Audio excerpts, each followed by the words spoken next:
On this week's episode of Ride the Lightning, the Tesla unofficial podcast, Tesla's shutdown-slowed Q2 finishes strong and paves the way for an incredibly bright future in more ways than one.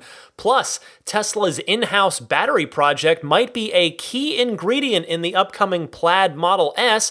Federal tax incentives could come back for Teslas in a new federal bill proposal, and more.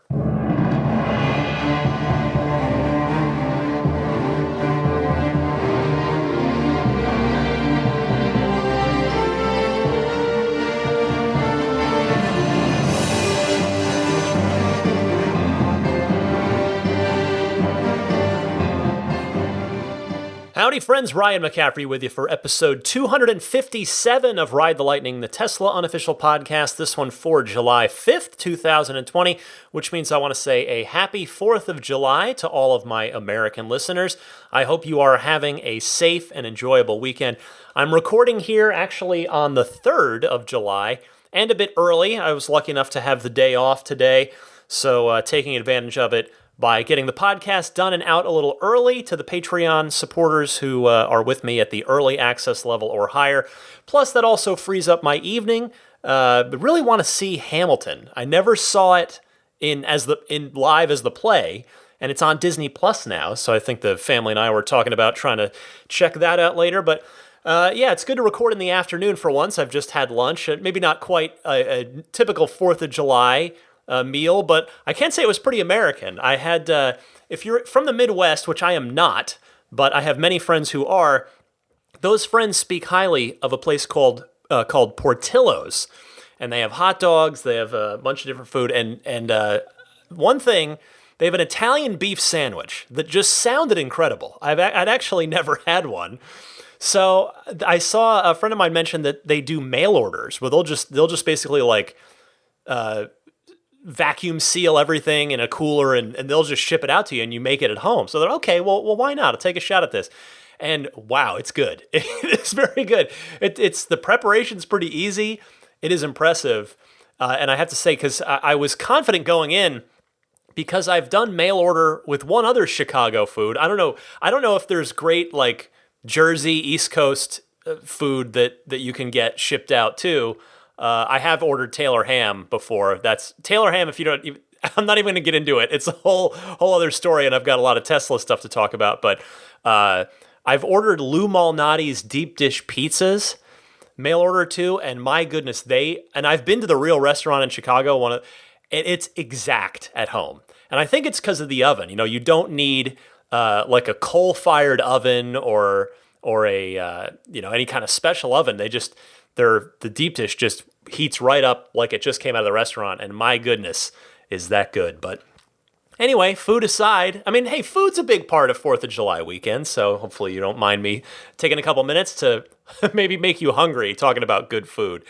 Anyway, Tesla stuff. There is a lot to get to, and I want to start with the big story this week. A congratulations are in order to everyone on the Tesla team, in every aspect of the company, in every discipline, every department, making it through another big end-of-quarter push.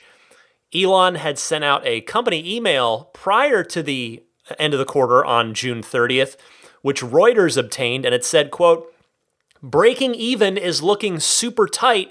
It really makes a difference for every car you build and deliver. Please go all out to ensure victory," end quote.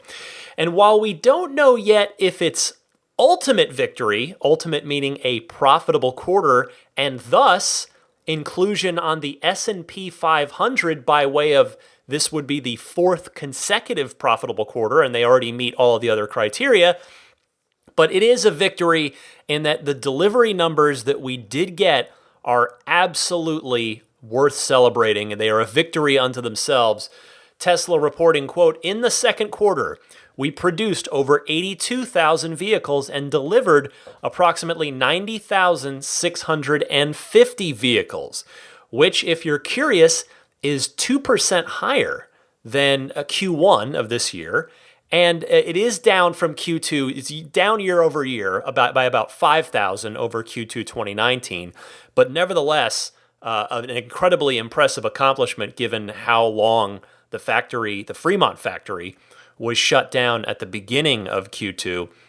If you're curious about the mix, about 80,000 of those cars delivered were Model 3s and Model Ys, and the remaining 10,000 or so were S and X. Tesla also noting, quote, "While our main factory in Fremont was shut down for much of the quarter, we have successfully ramped production back to prior levels," end quote. Well, all of this helped propel Tesla's stock, which again, I'm no expert on, but I do keep an eye on it. It has helped propel Tesla's stock to an all-time high again, clearing $1,200 per share at the week's end. And when you look at the company, here's what I want to talk about with regard to this. You know, you guys know me. I like to take that 10,000-foot view, as I like to call it, really pull back and take a look at the bigger picture sometimes. When you look at this, regardless of whether or not Tesla does end up profitable for Q2, but this point I'm going to make will be especially relevant if they do end up profitable, Tesla is now set up for some serious momentum over the next couple of years. Just think about it this way. So Q2 profitability, if they eked it out, would mean a place on the S&P 500. That's big for the price of the stock, the stability of the stock, the financial health and stability of the company. Then you head into Q3 and Q4 of this year, which have historically been the strongest quarters, for Tesla. And those quarters will be aided this year by the continued ramping up of Model Y production. Remember, the Y in time will ramp up to the point where it meets or exceeds the weekly production rate of the Model 3. Then flip the calendar to 2021, and that's when we should have Model Y production starting up at Giga Shanghai. There is an expansion to the Giga Shanghai factory that's in progress right now that's going to house a Model Y production line there. So you'll get that started up. And then into Q2 2021, you'll have the ramp up of that made in China Model Y, which will only help add on to the delivery numbers, add on to the profitability, because we already know that Tesla has regarded within the industry as very high margins per vehicle. Then let's keep going. Let's keep drawing this line further out and see where it goes. You head into Q3 of 2021, so a year from now, with the Model Y at full speed ahead production-wise in 2 factories, not just one. Then in Q4 2021, you could see possibly initial production of the Cybertruck if Gigafactory 5, I'm calling it that for now because we don't know yet where it's going to be built. Seems like Austin, could still be Tulsa, but Giga 5, you've got that. If that gets ready enough to start production on time for the Cybertruck. Then also, don't forget that Giga 4 in Berlin is also due to come online around Q4 of 2021. Let's draw it out a little further. Then you get into 2022, you've got the Cybertruck with its many hundreds of thousands of reservations already, which, by the way, I would be curious if Tesla saw a little spike in Cybertruck reservations over the past couple weeks as a result of the prototype being on display at the Peterson. They ended up keeping it an extra week. And I couldn't mention it last week because I didn't know, but they ended up extending it out through this week. So it's been there for 2 weeks, and it's been thus all over social media for the last couple weeks as well. You've got Cybertruck production ramping up in 2022. And there you go. So you run out 2 years. That is a really, really healthy roadmap on paper for the next couple of years. And then hopefully we'll finally get dessert, which is the next generation Tesla Roadster, which admittedly probably won't materially affect the financial bottom line of Tesla, but that car will draw even more attention to the brand by way of its halo car status. There are going to be a ton of videos a ton of articles, a lot of chatter about that car if it does what it's purported to be capable of doing. So that will only draw more people to take a look at Tesla. And the Tesla Semi will be in the mix there as well. By the way, not even taking into account the energy side of the business with this, because that's not my expertise. And again, as I've said before, respectfully, not really my personal interest as much. I mean, I do want to go solar in my home, but I'm not going to be, I don't really want to sit here and do a solar roof podcast for an hour a week. But it is an important, nevertheless, it's a relevant and important part of Tesla's business in the coming, I mean, it already is, but it's only going to continue to grow in importance of the company over the next couple of years. And remember, too, even within that, so here we are, here's our Tesla energy portion of the show. There is plenty of room for growth in the Tesla energy side of the business because the solar roof tiles are only really just starting to ramp up production out of Gigafactory 2 in Buffalo, New York.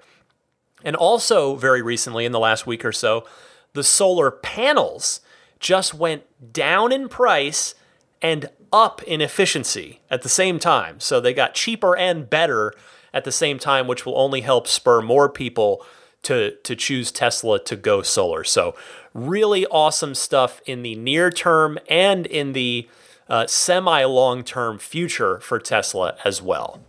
Next up this week, Tesla's in-house battery project that I've mentioned on recent episodes is apparently dubbed Project Roadrunner, and as Teslarati speculates, it could be tied to the upcoming Plaid Model S. Teslarati writes, documents and filings about Tesla's facility in Cato Road near the Fremont factory, by the way, it's literally just down the road, suggest that the electric automaker is attempting to ramp its operations on the site, which is rumored to be an in-house battery research and manufacturing facility. The project, dubbed Roadrunner, is expected to start producing battery cells that are created by Tesla for Tesla vehicles. And in a way, such a project could pave the way for the release of the company's next flagship sedan, the Model S Plaid. Recent filings from the company to the city of Fremont indicate that Tesla has a, quote, small-scale battery manufacturing operation in the city. That said, the company is now planning on ramping its operations, with workers increasing to 470 people overall, 400 of which, quote, work in shifts such that there are 100 employees working at manufacturing and production operations at any given time, all day, every day, end quote. That is the exact wording from it. Details of Project Roadrunner have not been disclosed by Tesla, though expectations are high that it would play a huge role in the upcoming Battery Day event, which is scheduled for this September. Just like the Cato Road facility, official details about Battery Day are quite slim, though speculations suggest that Tesla would be discussing the development of its next-generation cells, the million-mile battery. Well, I happen to completely agree with Teslarati here. You know, even the name Roadrunner implies high speed, at least to those of you who, like me, are old enough to have grown up with one version of the Looney Tunes cartoons. Because it's funny, I actually, as a quick aside, there are new ones, brand new episodes of Looney Tunes on HBO Max, and they're actually really good. They really capture the spirit of the original cartoons pretty well, the original comedic spirit. And in poking around the various Looney Tunes things on HBO Max, I didn't even realize that Looney Tunes have kind of gone away and been revived every so often. There was a revival in the 90s, one in like 2011, etc. Anyway, if you remember Roadrunner and Wile E. Coyote, you know what I'm talking about. But I digress. So if you're going to run small-scale in-house battery operations that are outside of the large-scale battery manufacturing at the various gigafactories, well, it would make sense for those operations to be for a low-volume car with which you're looking to push the boundaries of battery technology. Enter the Plaid Model S, and then after that, the semi-truck and the Roadster. I mean, I think it makes perfect sense that, I mean, certainly both the Plaid S and the Roadster are Plaid vehicles. Those Elon has already said, actually in response to me on Twitter, one of the last times I got a reply from him, that the Plaid S is basically the proving ground for the Roadster, and they'll make tweaks and improvements based on what they learn from the Plaid S project. But I have to also think that the Tesla Semi will use the most advanced, cutting-edge, next-generation battery technology that Tesla has to offer because, A, the semi-truck is very expensive. I mean, it's a $200,000+ vehicle for obvious specific commercial purposes, but B, it can't be easy to build an electric semi-truck that's capable of towing 80,000 pounds because it would have been done already if it were easy. So you can't just take off-the-shelf batteries and throw them in a semi-truck form factor and call it a day. I have to imagine that the Semi will be a part of the Roadrunner project, whereas the 3, the Y, and even the S and the X, the non-Plaid variants, are just more quote-unquote normal mass manufactured battery vehicles with more traditional batteries that are cheaper to produce, because cost, of course, being a major concern, if not even the major concern amongst those vehicles, whereas cost on the Roadster, Semi, and Plaid S, not a concern. So we'll see what happens. Battery Day, scheduled for September 15th. We'll see if Tesla is able to hold to that, or if they either push it back again, depending on how things go with the state of public health, or they just transition it to a webcast-only model. My guess would be that it will happen on September 15th, and they'll just do it as a webcast with no in-person attendance if they have to, just because they've already pushed things back a little bit. They also, remember, that Battery Day is also the shareholder meeting too, and that can only get pushed back so much farther. Anyway, next story this week. Turns out that using a Model 3 as a police car is a pretty good idea. You may remember Bargersville, Indiana, employed a Tesla Model 3 into their fleet. Back in January of this year, on episode 232, and no, if you're wondering, I 100% did not remember what episode number that was. I had to go back and look it up. But yes, back in January on episode 232, I told you about the Bargersville, Indiana police chief who employed, and by the way, Bargersville, a town of 7,722 according to their most recent census. Well, they bought a Model 3 to use as a squad car. And now we've got a little bit of an update on how that's going. The police chief there, Todd Bertram, took to Twitter. He was asked, "Do you feel like the experiment has gone as planned, better, or worse?" To which Police Chief Bertram replied, quote, "Better. I think the break-even point will be more like 19 months rather than 24 like we planned before," end quote. He also noted that after 1 year, all they've had to do is replace the rear tires. He did not say how many miles they put on the car. It is running 18s, so those should last a good while under pretty much any circumstances compared to, say, certainly compared to the 20s, but even compared to the 19s. Well, I have to say, I think as Tesla owners and enthusiasts who really live with this car every day, we, meaning me and those of you out there listening, are probably not surprised by Chief Bertram's findings with the Model 3. The trick is getting the people who aren't already drinking the Tesla Kool-Aid to give that Kool-Aid a try, because it tastes good.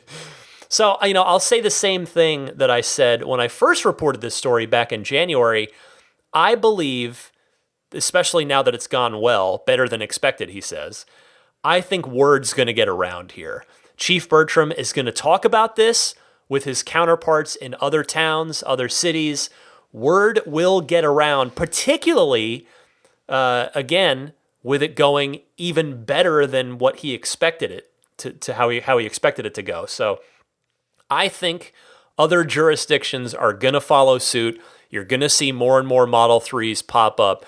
Maybe it is going to be in smaller towns first before in major cities, because those smaller towns tend to be a little more nimble and agile with their budgets and their decision making, just in general, right? I mean, whereas the larger cities, the budgets are bigger, there's more bureaucracy involved. So I wouldn't at all be surprised if this sort of starts as more of a grassroots thing in smaller towns like Bargersville before it eventually makes its way to the San Franciscos and Los Angeleses and Miamis and New Yorks of the world. But anyway, I love the story. I was really happy to see a follow-up on this. Great to hear that the Model 3 is outperforming its expectations as a police car. That is very cool. The next story is also an optimistic one. I want to thank listener Van for sending this one in.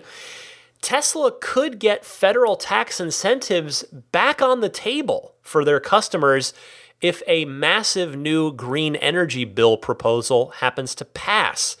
This story, thank you again, Van, comes from Forbes, who writes, the Moving Forward Act is a $1.5 trillion, 2,300-page bill proposal that covers a lot more than electric vehicles, but here's the electric vehicle part.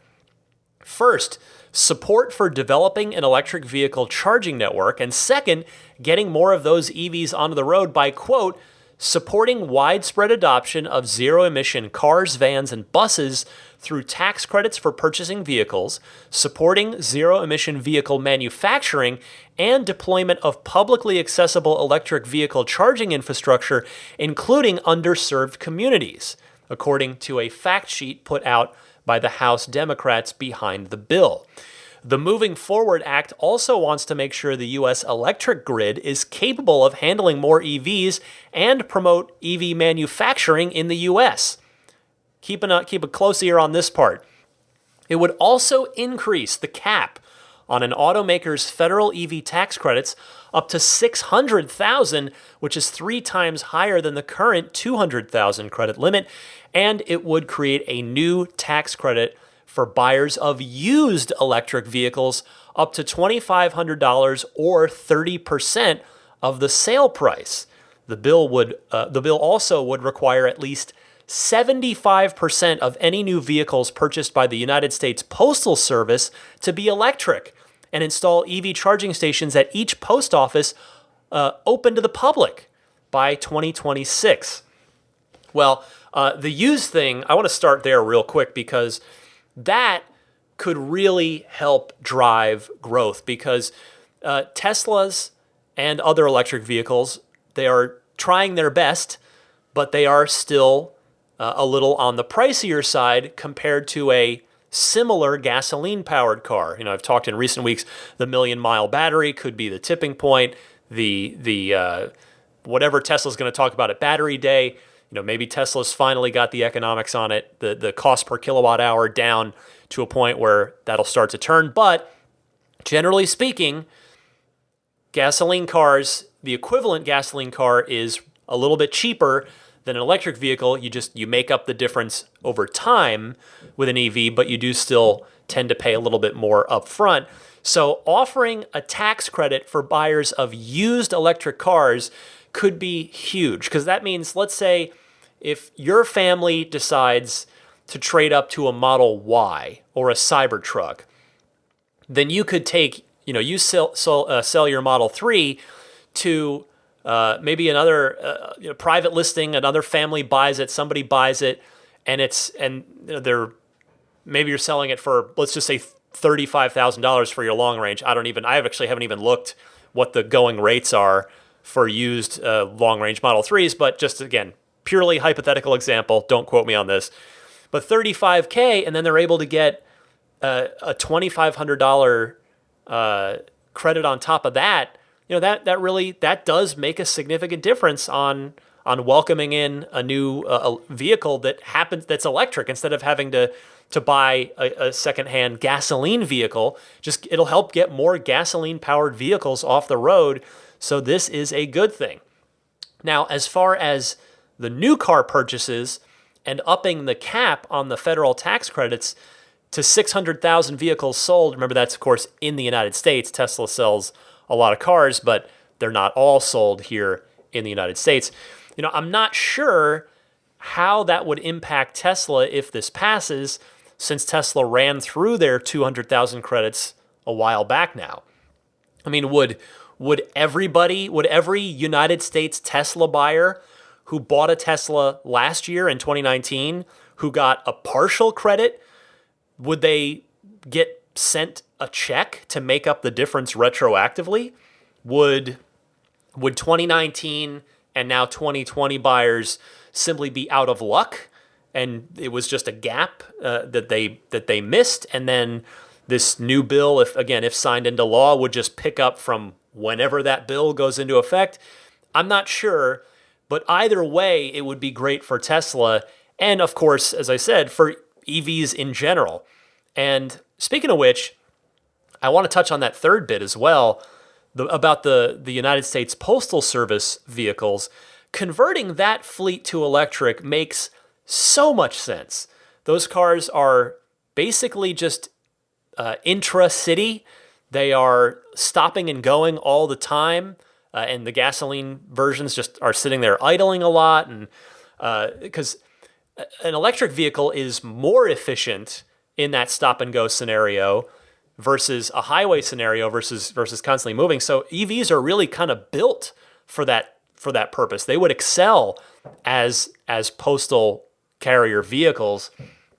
And really, if you want to extrapolate this out further, there's a world in which Tesla could get the contract to provide the battery packs and drivetrains for those vehicles. I mean, maybe somebody else builds them. Maybe they, I'm not quite sure. And there are a number of ways that could work, but you never know. Maybe the U.S. Postal Service turns to Tesla and says, "Hey, we need however many tens of thousands of electric vehicles for our fleet. Can you guys build?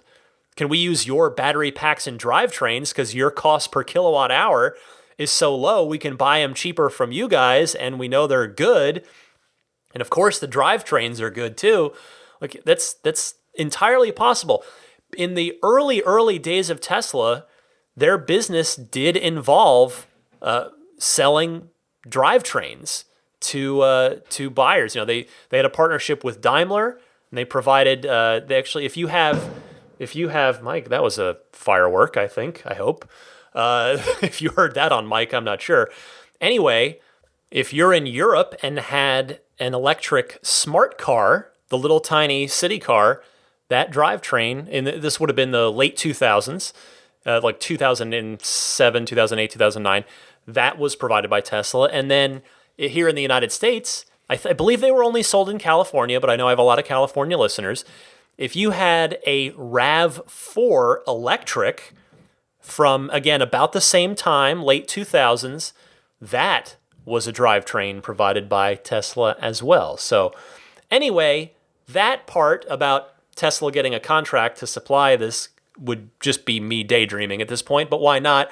In fact, the entire bill, all of this is a bit of a daydream right now because this thing would still have to pass, and it would have to pass with all of these electric vehicle-related provisions intact, which I don't know how likely that is because the bill would have to go through both the House and the Senate and get, it always gets reworked and compromised on.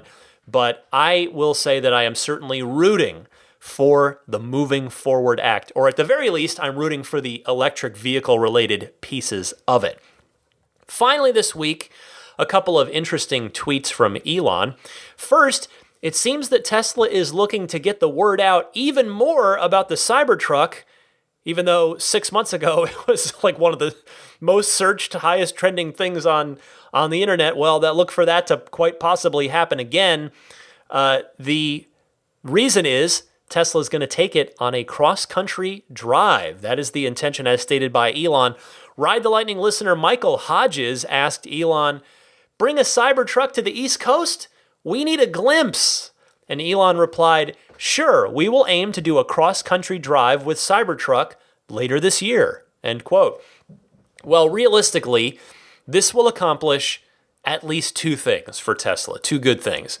One, it'll give a lot of the hundreds of thousands of reservation holders like Michael Hodges. Do people not understand that it's daytime out and you can't see a firework?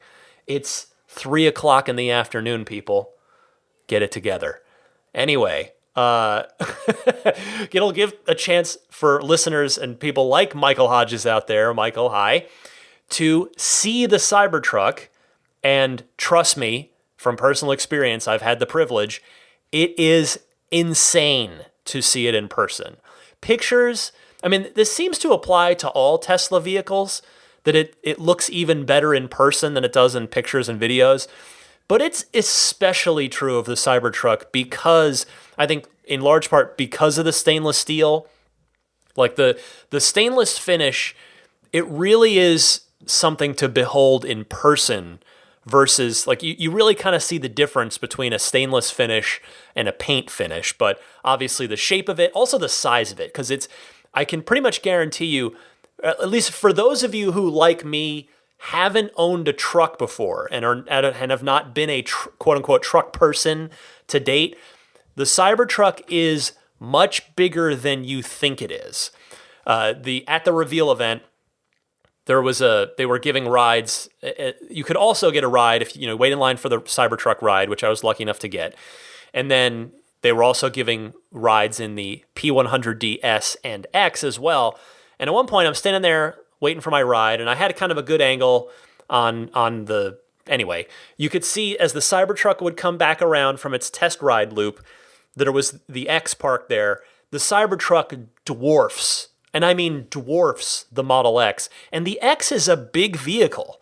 So that's another reason to see it in person. Anyway, the second effect that a cross-country Cybertruck trip would have for Tesla is it's going to generate a lot more reservations, because as that happens, it's going to be constantly plastered all over social media for the entire duration of its trip.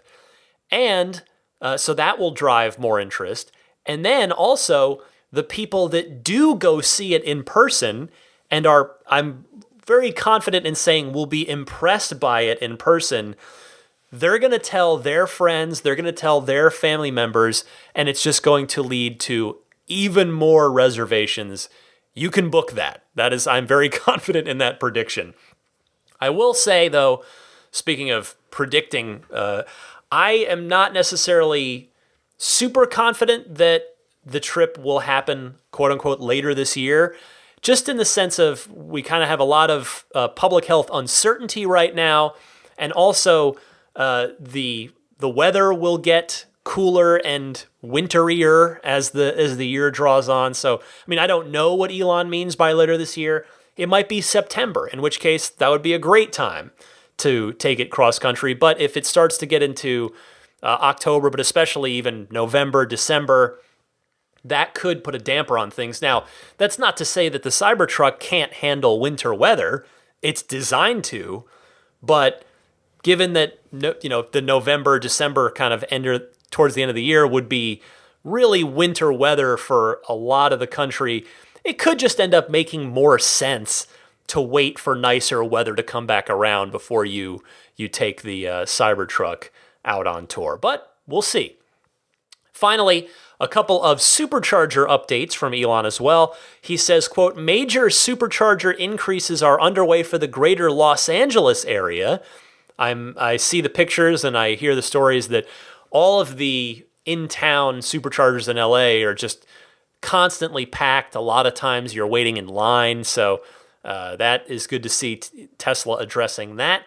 And then also apparently the Alaska Highway will be getting superchargers as well to ease in the travel to, from, and within and around Alaska.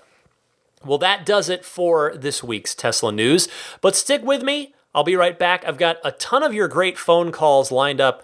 I want to make sure to try and get to as many of them as possible this week, so hang tight for those right after this. This is Steve Downs, the voice of Master Chief, Sierra 117.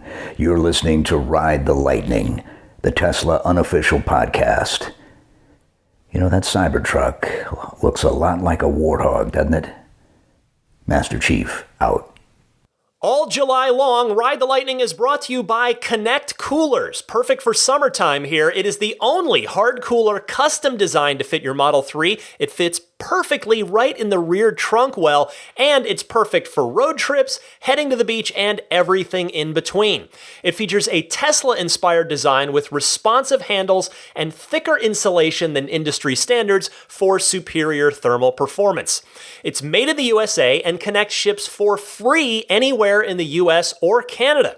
You can be one of the first to get it and also lock in a discount of up to 20% when you visit cnctcoolers.com to pre-order. That's $60 off. Head on over to cnctcoolers.com now before the special pre-order price expires. That's cnctcoolers.com.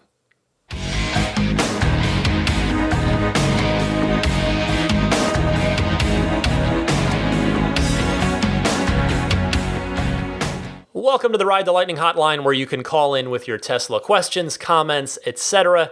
And if you'd like to participate, I welcome it. Drop me a line anytime. You can call in one of two easy ways. Either use your smartphone's built-in voice recording software, record me a question, please try to keep it to 90 seconds or less, and then email that file to me at teslapodcast@gmail.com. Or you can take that same 90-second question and just call and leave a message on the Ride the Lightning hotline. It's a toll-free number you can call or Skype, and the number is 1-888-989-8752. That's 1-888-989-TSLA. And if you know someone special with an upcoming birthday, anniversary, graduation, or some other special occasion, you can give them a unique gift of recorded voices from friends and family telling them why they're special. The recordings can be podcasted or put onto a keepsake. Visit lifeonrecord.com to learn more. By the way, July's Patreon-exclusive bonus episode is ready. It's up now for you, if you are backing me at the appropriate tier there. I've got calls from Phil in Kent, Ohio, Joe from Cincinnati, Al from Florida, Najum from Kansas City, Brian from Pennsylvania, Brian from the Twin Cities, Joe from Houston, Ernie from the Bay Area, and James from Oxford. So if you heard your name right there and you're not supporting me on Patreon, that's okay. I want you to hear your call, hear the response to it. Feel free to email me for a free download token so you can hear that episode again. And my email address is teslapodcast@gmail.com. For those of you who do get to listen to that via Patreon, thank you very much for your continued Patreon support. Let me kick it off with Neil from Pennsylvania with a couple of feature ideas. Go ahead, Neil. Hey Ryan, Neil from PA here. I have two different feature requests I'm hoping to get someone from Tesla to hear and consider. First, it would be great if we could get an option to have the car play a sound when it detects that the traffic signal is changing from red to green or maybe green to yellow. This would be a friendly reminder for anyone who's distracted by kids, the radio, etc. And this would also be useful at the drag strip, maybe to increase reaction time on launch. Secondly, it would be great if we could get the ability to open the glove box with the app. I understand the Model S and X have a hard button, however the 3 and Y don't. So sometimes while watching Netflix or playing games, I want to get in my glove box and get something. In the Model 3 or Y, I have to interrupt the movie or the game to make this happen. So those are my two requests. And as always, Ryan, thanks for the positivity and dedication to the podcast. Really enjoy it. Neil, great to hear from you, and thank you for calling in. More than that, by the way, thank you for calling in with these two excellent feature requests. These are both really useful ideas, and I am more than happy to use my platform here to put them out there in the hopes that somebody from the Tesla team who can do something about it will hear these and submit them to the appropriate team. Now, I'm honestly not sure how much use it'd be at the drag strip, only because if you actually pay close attention, there is a very slight delay between the car displaying a green light after the actual traffic signal has gone green, which is of course to be expected. I mean, that's there's got to be a slight latency there, but still, the day-to-day core idea that you had with that is absolutely golden.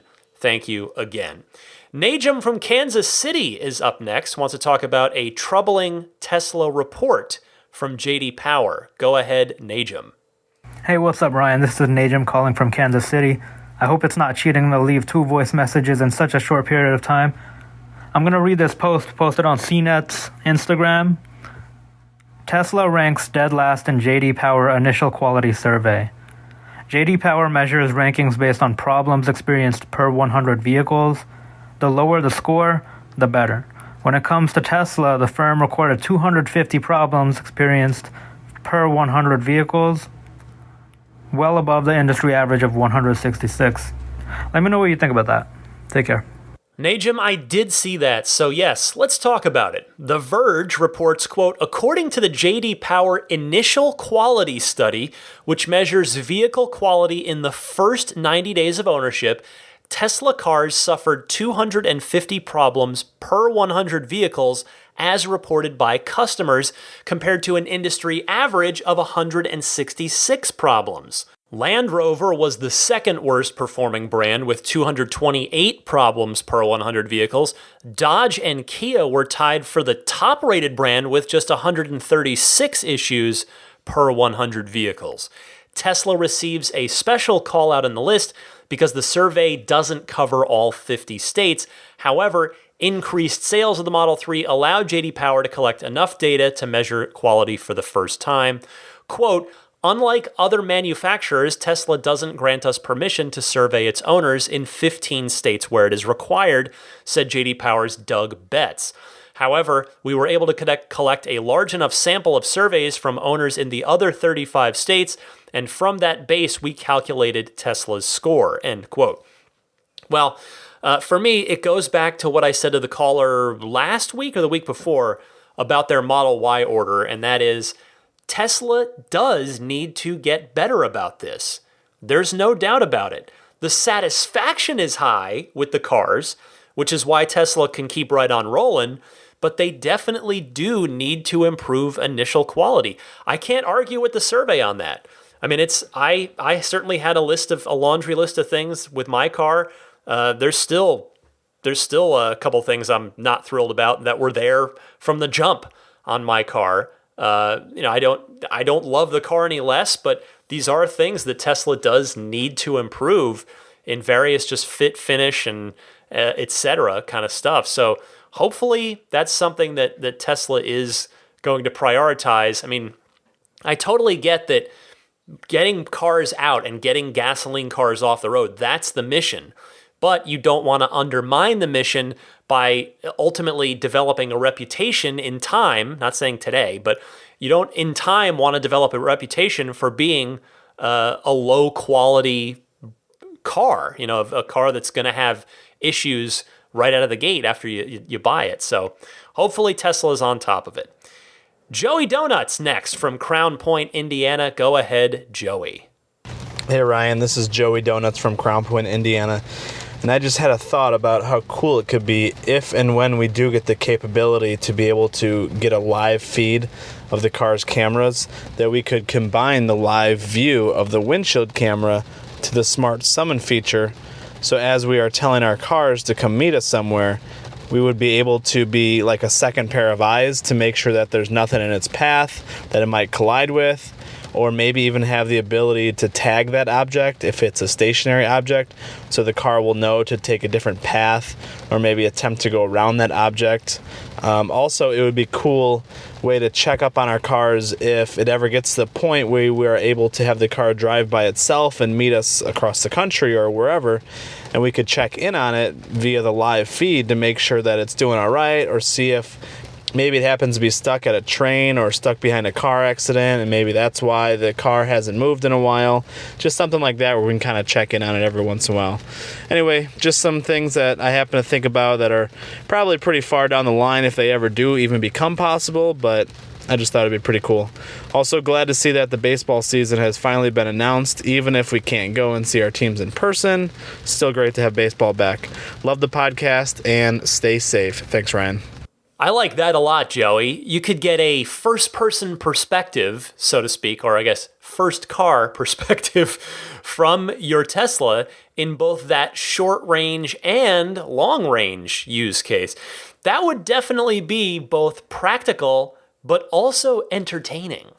As for baseball, well, we'll see. Hopefully the season's going to happen. Camps are opening today as of me recording this, and we'll see. I'm a little pessimistic that they're going to make it through, given the early, Corona test results with the players and just what's going on around the country. But neither side, owners or players, seems willing to really compromise for the bigger picture stuff. But anyway, I could talk baseball. I should start a baseball podcast too. That would, of course, that would require having 29 hours in the day. Anyway, thank you, Joey. Ryan from Las Vegas is up next. Ryan, you are on the air. Hello, Ryan. This is also Ryan. I'm from Las Vegas, and I'm awaiting my 1 to 2 week delivery window of my first Tesla, a Model 3. Very excited. Really appreciate this podcast and the fandom that comes with Tesla. It shows above and beyond word of mouth marketing is the premium form of marketing and is working for Tesla in comparison to other auto companies that pour millions into marketing. I have 2 quick questions. One is, I have a 3-year lease. Where do you think I'll see the autonomous features go in those 3 years? And 2, am I able to have my new Tesla at a regular car wash? I know the wheels can't spin on their own, which is why they have a towing feature. Do I need to put on that towing transportation feature when I go to a car wash that has a conveyor belt for my car? Appreciate it. Very big video game fan as well. Looking forward to Halo Infinite. Thank you. Fellow Ryan, congratulations on your imminent delivery. I hope that you love the car, and I'm very confident that you will. For the car wash, you have to be in the car. If it's one of those places that sends the car through empty, it's not going to work. The car will shift into park after a little bit, and that's going to cause a problem there. So if you need to, insist that you sit in the car, or honestly, and I say this totally politely, you should probably find another car wash place if they insist on sending the car through with no driver. Anyway, you have to put it in neutral. That is the key here. So to do that, because it's actually not super obvious, once you're on the car wash conveyor, tap the gear selector up slightly for a couple seconds from drive, by the way. So you're in drive, you tap it up just lightly for a couple seconds. You'll see the display shift from D to N for neutral. Oh, by the way, make sure as well that your windshield wipers are set to off and not set to auto. As to your autonomy question, I honestly can't say. Elon has been promising big things for a while now, and the lesson we've learned with Elon's claims is that while they do take longer to come true than he says they will, the fact of the matter is they typically do actually come true, which, when you think about it, is pretty incredible considering the stuff that he has said and since accomplished. Maybe we'll have full city self-driving in 3 years, complete with turns, maybe not. But I would focus on where we're at today. If what's there today is appealing to you, get the full self-driving package on your car and enjoy it. I mean, you heard me last week talk a lot about this. Last week or the week before, I can't remember. One of the last couple shows. I'm very happy with buying the full package. I personally have no regrets. You may feel differently, but regardless, enjoy the car, and thank you for calling in. Our next caller comes from north of the border, and Montreal, in fact. Not a Model 3 owner yet, but has a question. Go ahead, caller. Hey, Ryan. I'm Jimmy from Montreal, Canada. First-time caller. I'm not a Tesla owner yet, but I really hope to buy one in a few years. So it might sound crazy or dramatic, but I bought a set of the Model 3 C cars, and I keep one in my pocket. my wallet. So when I see it, it's like a little reminder to myself that, hey, you're going to get the car one day because you already have the key, right?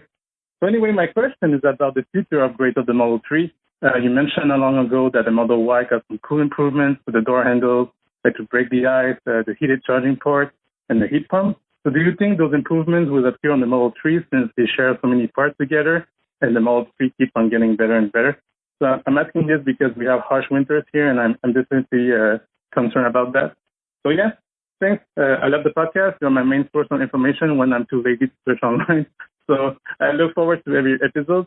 I also love your work on IGN. I also work in the game industry, so it's quite awesome to be able to share the same passion about gaming and Tesla in general. So yeah, man, cheers. Thank you so much for calling in. And by the way, I love your attitude. I love that you bought the key cards. To me, that is awesome motivation.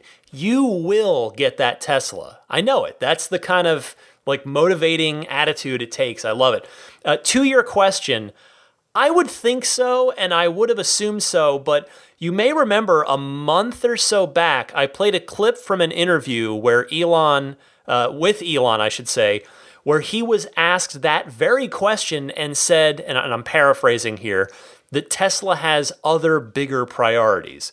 I mean, given Tesla's rapid pace of innovation, I have to say I can't reconcile with what he said there. I presume the thermal system would need a significant overhaul in the Model 3 in order to incorporate the heat pump. And maybe Tesla just doesn't want to, quote unquote, fix what isn't broken. Your concern is valid with your Montreal winters, though, at the same time. But know this, many Model 3 owners are in Montreal and other places that have tough winters, and those people happily and successfully drive their cars in the wintertime. So I wouldn't worry too much about it. Now, that said, since you said that you're 2 to 3 years away from getting your Model 3, by that time, the Cybertruck will be out, Tesla's production capacity will be much greater. So by then, there's actually a good chance that the Octovalve will have made it into the Model 3 by then. So thank you so much for your call. And by the way, you said you're in the game industry. Not sure if you might be at Ubisoft Montreal up there, WB Montreal, Square Enix Montreal, or another studio, but let me just say thank you in advance for whatever awesome next-gen video game that you quite possibly are working on up there. We appreciate it as video game players. Benice from Montreal. Let's stay in Montreal with another caller talking Cybertruck. Go ahead, Benice. Hello, Ryan. Benice, Patreon from Montreal. I'm calling with a comment, a question, and a request. The comment would be I ordered my Cybertruck on the day of the unveil. It's been around 6 months, and wow, this wait is so long. My hopes for a Model Y surprise of coming out like 9 months early are long gone now that I know the factory isn't even built yet. But I'm still desperately waiting to drive that really awesome truck. Question, I drive a lot around in campgrounds, and here in Canada you have a maximum of 8 kilometers an hour when you drive. So with a standard combustion engine, you just let go of the gas and your car just moves forward with the idle, and it's around 8 kilometers. What do you do with a Tesla? I hear that the second you press on the gas you're going like 100 kilometers or so. So how do you go with really slow driving in campgrounds? How does that work? And I guess my request is I sent it out here in my little Tesla universe. What if Tesla would let the Cybertruck in the hands of Sandy Monroe? And surprisingly enough, at the end of episode 5, actually Sandy requested or said, hey, he'd love to have his hands on it. Personally, I would really find it cool because I'd love to be able to watch a YouTube video from Sandy Monroe with the Cybertruck. It'd be pretty awesome. Well, see if you can't put that out on your show. I know a lot of people listen to it, so maybe the right people will hear it. Thanks. Have a great day. Bye. Yes, you are correct, I think, in that any Model Y-like hopes of the Cybertruck delivering early are probably not realistic. I mean, the Y shared so many parts with the 3 that Tesla really could hit the ground running with it, whereas the Cybertruck will be completely new in almost every way. Anyway, though, I can answer your campground question. All you have to do is set the car's braking mode to creep which is what I actually use because I drive on hills all the time. And the car will just kind of inch forward, just like in an automatic transmission internal combustion engine car. Hope that helps. Thanks again for your call. Stu from Calgary. We're going to stay up north in Canada. Stu, you're on the air. Hi, Ryan. Stu from Calgary here, and very happy that I picked up my new Model Y June 20th. I have a comment and a couple of questions that I hope you can help me with. I saw a bunch of videos of problems with deliveries and just wanted to let people know that my delivery was seamless and I could not find any issues with the quality of my Model Y. This is probably a combination of better quality from the factory and the Calgary delivery team working extra hard before I showed up. I was really happy with the whole experience. I want to set up Wi-Fi garage opening and I can't find out how to do it. Any tips on where to find that information? I also drive with the back seats down so that my dog can see out the windshield. There is an alert symbol for the seatbelt for the rear center seat that won't seem to go away. Is there a way to disable that alert when the seats are down? Thanks for the great show. My wife and I have been listening for a few years as we dreamed of getting our new Tesla, and I'm tickled pink that it's finally here. Stu, thank you so much for calling. And by the way, congratulations on your new Model Y. I am thrilled to hear that the car is great and that so was your delivery experience. For your dog in the back, this can be fixed. I ran into the same thing when I first got my Model 3. When the red unlatched seatbelt icon pops up on the screen there, just tap it and it will switch to a white baby seat mode icon for that seat. You might have to end up tapping it for all three rear seats as the red seatbelt warnings pop up on there for the left, right, and middle seats. But that is what will fix it. As for Wi-Fi garage opening, it has not been rolled out just yet. Should be pretty soon, though. Hope that helps. Thanks, Stu. Charles from Orlando up next. Charles, you're on the air. Hi, Ryan. This is Charles from Orlando, Florida. First-time caller, long-time listener, Tesla owner, and big fan of Tesla. I've got a question that I've tried to ignore, but it keeps coming back and bugging me. I haven't heard anybody ask this question. Maybe I just missed it. But with regard to the Model S increased range of up to 402, I remember Elon saying that, the initial EPA test, they left the door open. The EPA denied it, said it was a fair test, whatever. Now we fast forward, and now Tesla's saying, okay, now we've done a retest, and we're at 402, but we got there by improvements in up to 4 different areas, mass reduction, tires, and a couple other things that I can't remember off the top of my head. But it seems to me that they would have been above 402 without those improvements if the EPA mistake was actually true. If not, then we should be substantially above 400 with those 4 areas of improvements. Am I missing something? Just would like to hear your thoughts. Thanks. Hey, Charles, welcome to the hotline. Well, I personally don't see it that way.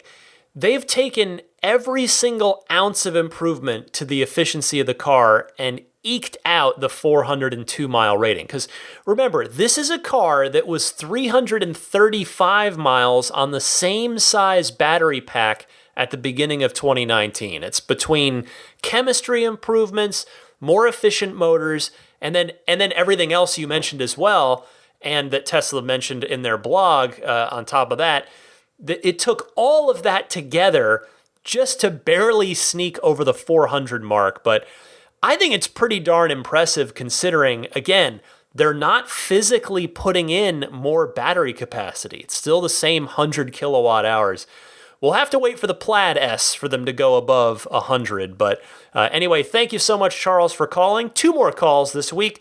Billy from the Bay Area up next. Go ahead, Billy. Hey, Ryan. Billy here. Longtime listener since the OXM days. My fiance and I just took delivery of our Model 3 Standard Plus, the June refresh with the USB-Cs. My question is around battery optimization. Our car currently shows that we can do around 220 miles on full charge which is at a 90% setting. Do you have any experience charging it above 90%? I was thinking about probably going around 95%, just so she has the extra mileage to make it to work. Would love your thoughts and any other insights on utilizing the supercharging feature, as we currently received unlimited supercharging for purchasing our car before the end of June. Thanks in advance. Hey, Billy, congratulations to you and your fiance on that new Model 3. To answer your question, if you need 95% charge to get somewhere, then do it. That is what it's there for. But if you don't, it is better for the long-term health of the battery to keep it charged every day to 90% or less. I mean, you'll see that when you go to set the charge level.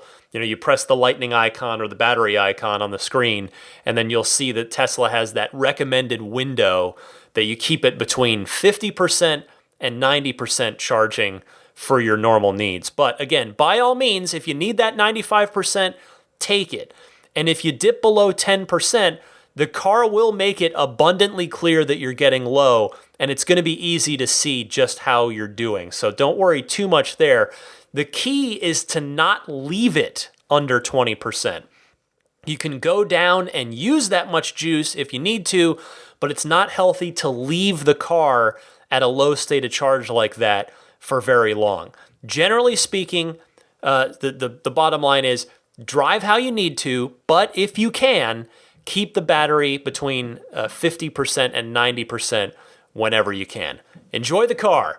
Finally this week, Austin from Alabama.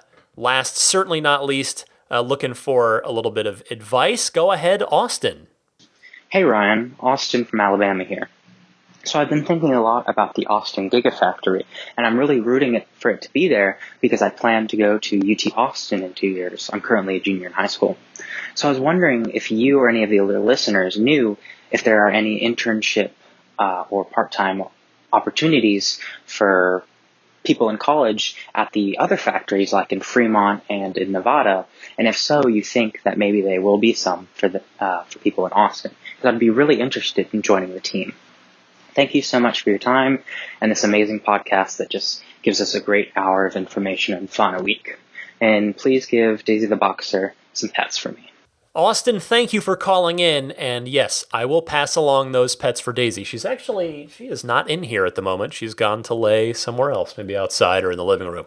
Anyway, I can virtually guarantee you that there will be plenty of internship opportunities at the next US Gigafactory, regardless of which city is awarded it, I should say. There are plenty of those opportunities now. I would recommend that you go take a look at the careers page on the Tesla website. If you go to tesla.com/careers, head over there if you haven't already. There is a link to internship opportunities right at the bottom of that page.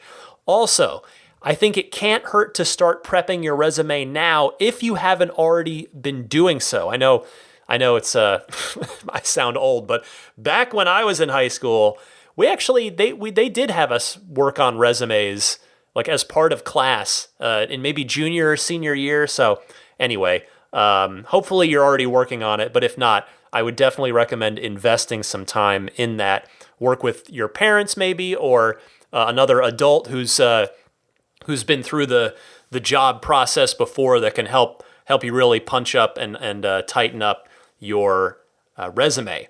Anyway, what I like here from your call is that it sounds like you have tunnel vision towards your academic goals. The fact that you're already zeroing in on your college and you're already eyeing Tesla internships, I think that's a good thing. I was the same way. I was a person who locked in on my career goals, and then I didn't let anything else distract me. And granted, there were, that's a whole other story. I mean, I would say I didn't really have much of a college experience. That's one regret of mine. I just kind of stayed so locked in on the academics that I didn't do anything else. But in the long run, I did end up achieving my career goals, and I'm very grateful and proud to get to do what I do for a living now. So good luck to you, Austin, and thanks again for calling.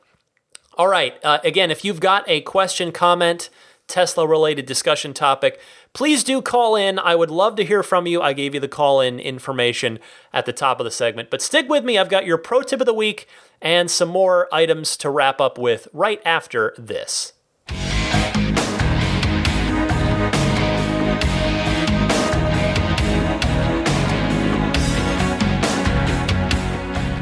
Well, this is the part of the podcast where I generally tell you what I've been up to with my Tesla, and I am very embarrassed to talk to you about what I've been doing with my Tesla this week because I messed up my Tesla this week. I actually damaged my own car. The quick version of the story is, as I've talked about on the show before, I am very lucky to have a home here in San Francisco, and extra lucky that home has a garage, and one that can actually fit a Tesla, but it is a very narrow opening. It's like the smallest kind of garage door. The Model 3 only fits through it with the mirrors folded, and even then there's only a few inches of clearance on either side with the mirrors folded. And I've been in and out of there, I guess now, because I've had the car for almost 2 years, hundreds and hundreds of times, but it is tight. And the thing is, the sensors, the parking sensors, are always screaming. They're always just like beep beep beep beep because it's so tight. So effectively, when I'm pulling into my garage or out of it, it's white noise. It doesn't actually serve a purpose because there's no way for me to get in or out of there without the parking sensors going nuts. So I was coming home with my family from a drive the other day, and it was night, but it wasn't late, and I wasn't tired. I had no excuse. I had just zero excuses. And I'm pulling in, I'm making the approach, and the thing is about my house, my neighborhood in San Francisco, I don't have a driveway. You basically go, and there's cars parked on the street, so you maneuver around the cars on the street, you pull in, you hit the sidewalk, you go over the sidewalk, and then you're pretty much right into your garage. I mean, my driveway is literally 3 feet long, maybe 4, at the most. So it's just, you just turn in, and then boom, you're going in the garage. And I started to come in, and then I'm going through, and then I've got a concrete wall, the edge of the house, to my left. So I've hung believe it or not, I've just this the most MacGyver thing ever, I guess. I got a giant pool raft and hung it on that wall so that I could open the door, and if I happened to get it into the wall, it wouldn't just scratch up, the concrete. You do that once and it's going to screw up the paint on the door. So I had that. So anyway, it's tight on the left. So when I come in, I like to kind of angle to the right a little bit to try and give myself more room to open my door on the driver's side there. So I'm coming in, and then I'm moving through, and then I start to angle over to the right a little bit, and apparently I was just too close to the right side of the garage door opening to begin with, and when I angled over, I heard a and I knew right away. I was like, oh no. I've screwed it up. I've done it. And sure enough, I get out of the car. I go look, just a white streak above the right rear wheel well. And the good news is there's paint protection film there, but I don't know if it got through the film and under the paint. And I won't know until I can get the car to Immaculate Reflections, which is going to be next week, because he was booked up, couldn't get to him right away. So he'll take the film off, and then we'll see if there's paint damage underneath. I am crossing my fingers that it's just film. Now, is it going to cost me money either way? Yes, but there is a chance that the film saved me, which would, by the way, be the third time it has saved me if indeed I'm so fortunate once again.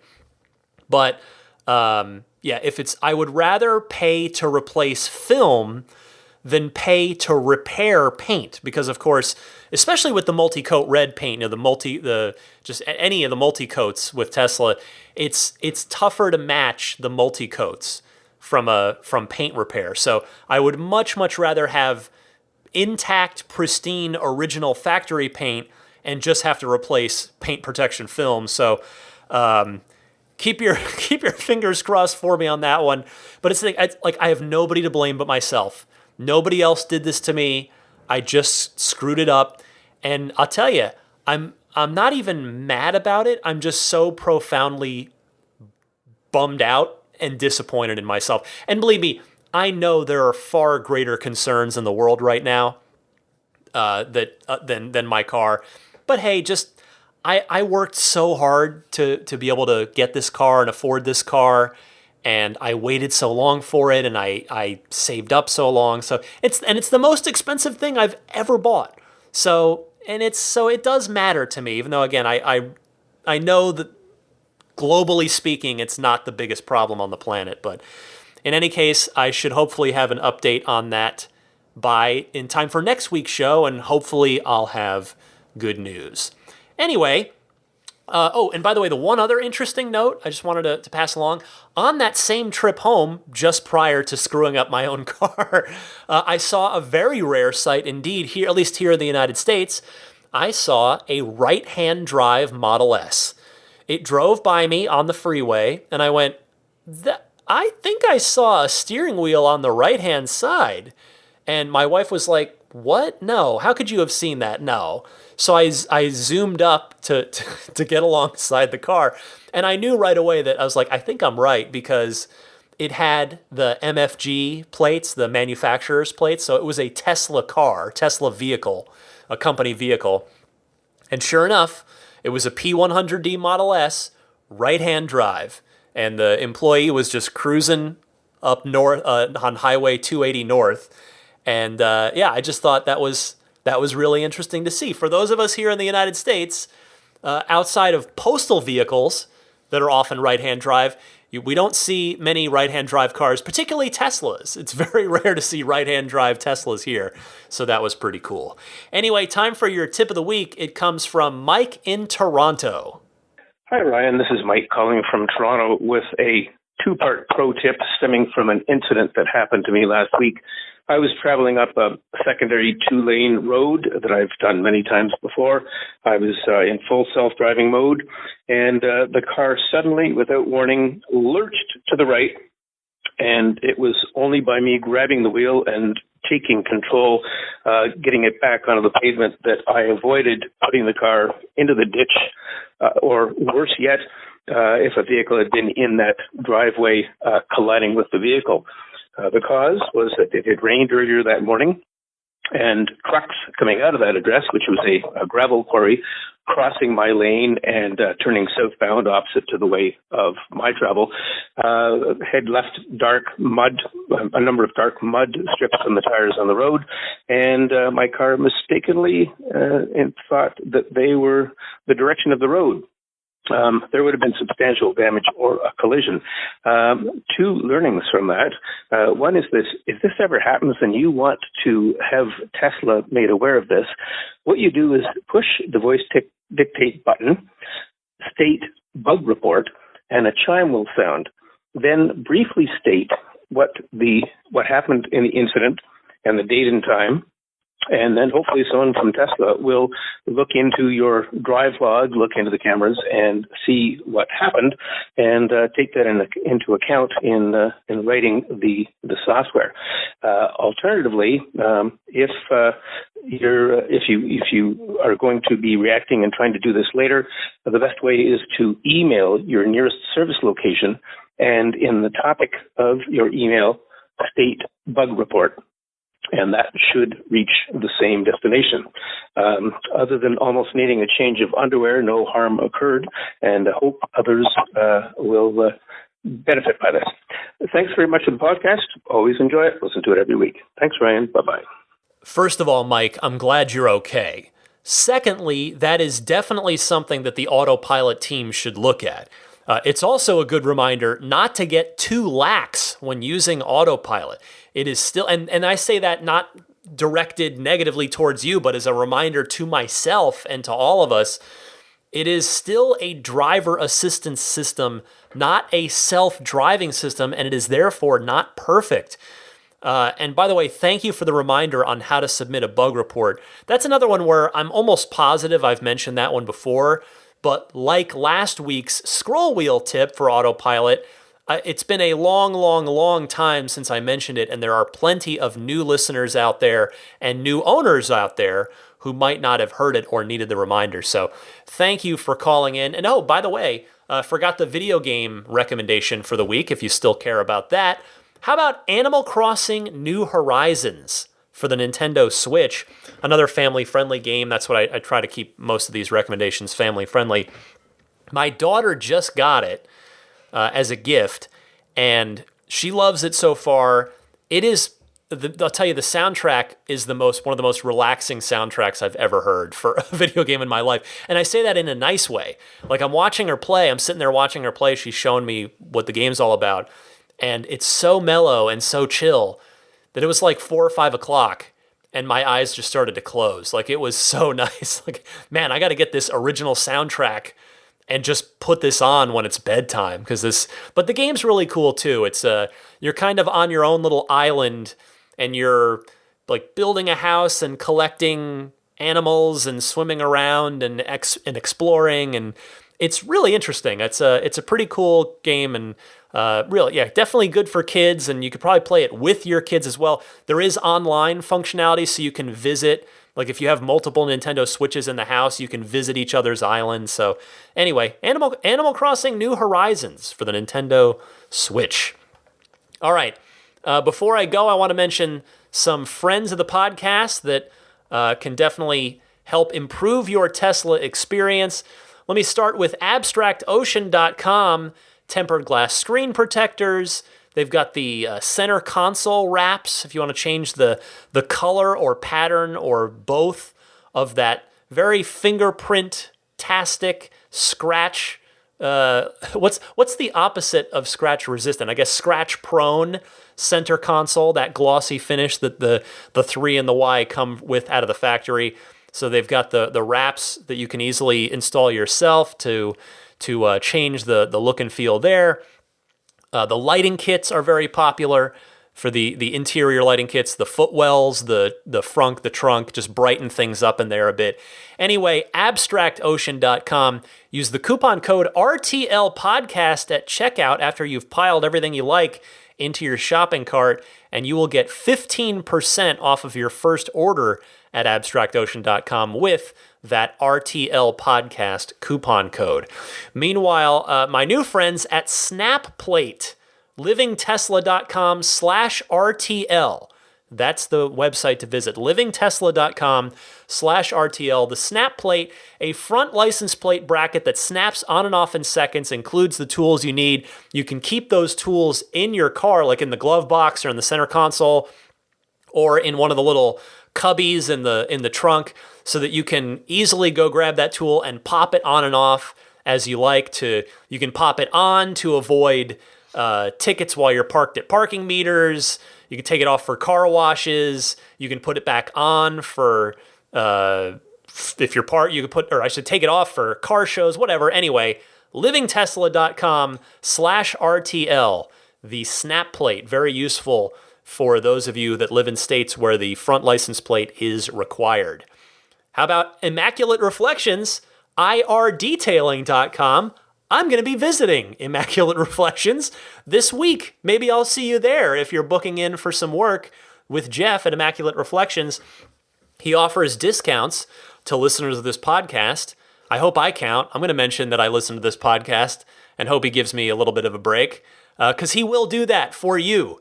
If you are in the Bay Area or going to be in the Bay Area and you want to get some detailing work done on your car, it doesn't have to be a Tesla. It could be anything. Presumably it's going to be your Tesla if you're listening to this podcast, but he does all kinds of stuff. So he's totally sanitary, by the way. He's got a whole touchless drop off and pickup now. So whether you're looking for paint protection film, ceramic coating, or whatever it is you need, irdetailing.com. Check out the website, learn more, and get booked in with Jeff. puretesla.com/RTL, your one-stop shop for your dashcam/Sentry mode kits. 128 gigs is $49 for that kit, and then the 256 gigabyte kit is $69. They'll ship free anywhere in the United States, and it's plug and play. Take it right out of the package, straight into your car, nothing else you need to do, and it will work reliably over and over again, day in and day out, because it is not merely a normal USB key that does wear out over time. Like I said, I had my regular USB stick wear out, which is why I'm now happy to have the Pure Tesla kit in my car. puretesla.com/RTL. And Jada, they've got the wireless charging pads as well as the USB hubs. Get those at getjada.com/REF/8.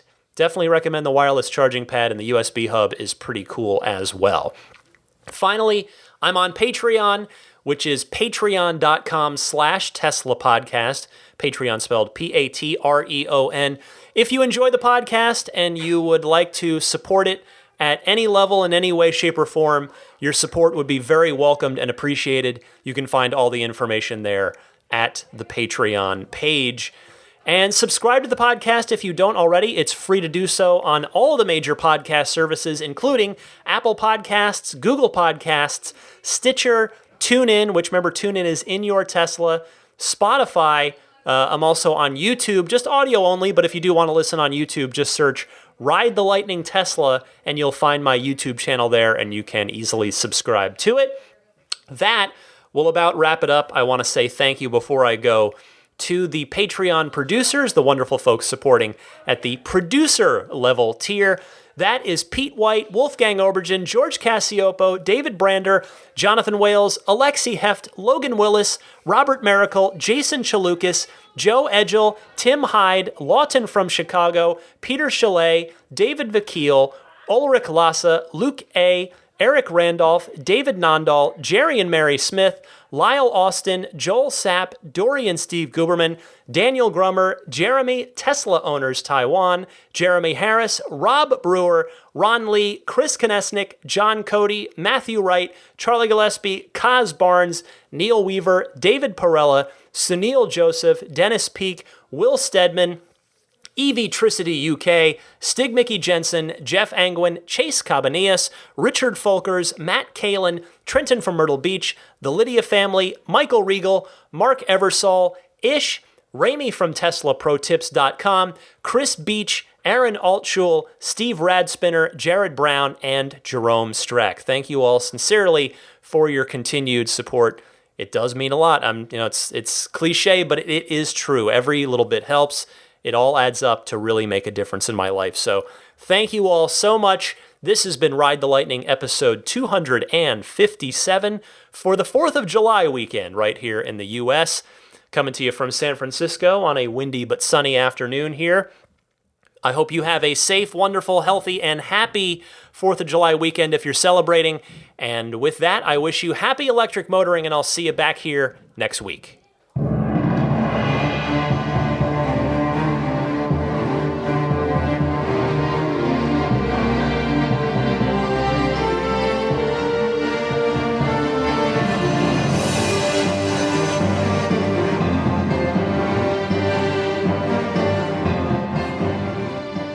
I mean, I think a Tesla is the most fun thing you could possibly buy ever. That's what it's meant to be. Our goal is to make it's not exactly a car. It's actually a thing to maximize enjoyment. It's maximum fun.